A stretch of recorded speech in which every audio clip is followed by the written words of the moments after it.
عَمَّ يَتَسَاءَلُونَ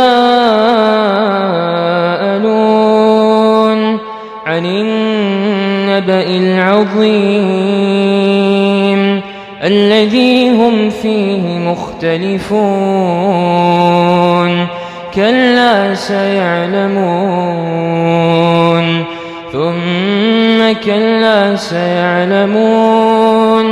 أَلَمْ نَجْعَلِ الْأَرْضَ مِهَادًا وَالْجِبَالَ أَوْتَادًا وَخَلَقْنَاكُمْ أَزْوَاجًا وَجَعَلْنَا نَوْمَكُمْ سُبَاتًا وَجَعَلْنَا اللَّيْلَ لِبَاسًا وَجَعَلْنَا النَّهَارَ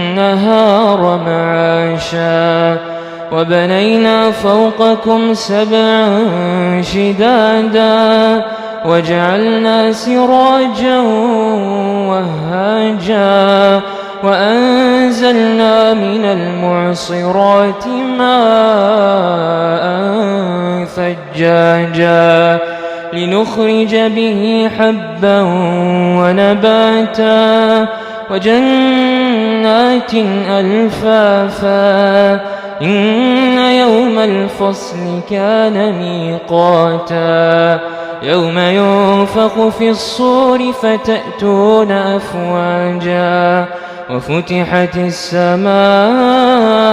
فَكَانَتْ أَبْوَابًا وَسُيِّرَتِ الْجِبَالُ فَكَانَتْ سَرَابًا إِنَّ جَهَنَّمَ كَانَتْ مِرْصَادًا لِلطَّاغِينَ مَآبًا لَابِثِينَ فِيهَا أَحْقَابًا لَا يَذُوقُونَ فِيهَا بَرْدًا وَلَا شَرَابًا إِلَّا حَمِيمًا وَغَسَّاقًا جَزَاءً وِفَاقًا إِنَّهُمْ كَانُوا لَا يَرْجُونَ حِسَابًا وَكَذَّبُوا بِآيَاتِنَا كِذَّابًا وَكُلَّ شَيْءٍ أَحْصَيْنَاهُ كِتَابًا فَذُوقُوا فَلَن نَّزِيدَكُمْ إِلَّا عَذَابًا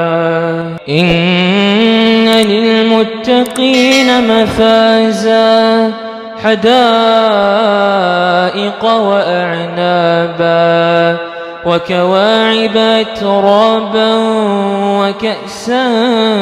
دِهَاقًا لَا يَسْمَعُونَ فِيهَا لَغْوًا وَلَا كِذَّابًا جَزَاءً مِّن رَّبِّكَ عَطَاءً حِسَابًا رَبِّ السَّمَاوَاتِ وَالْأَرْضِ وَمَا بَيْنَهُمَا الرَّحْمَنُ لَا يَمْلِكُونَ مِنْهُ خِطَابًا يَوْمَ يَقُومُ الرُّوحُ وَالْمَلَائِكَةُ صَفًّا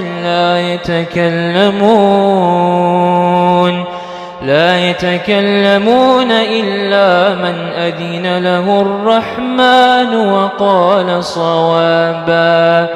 ذلك اليوم الحق فمن شاء اتخذ إلى ربه مآبا إنا أنذرناكم عذابا قريبا يوم ينظر المرء ما قدمت يداه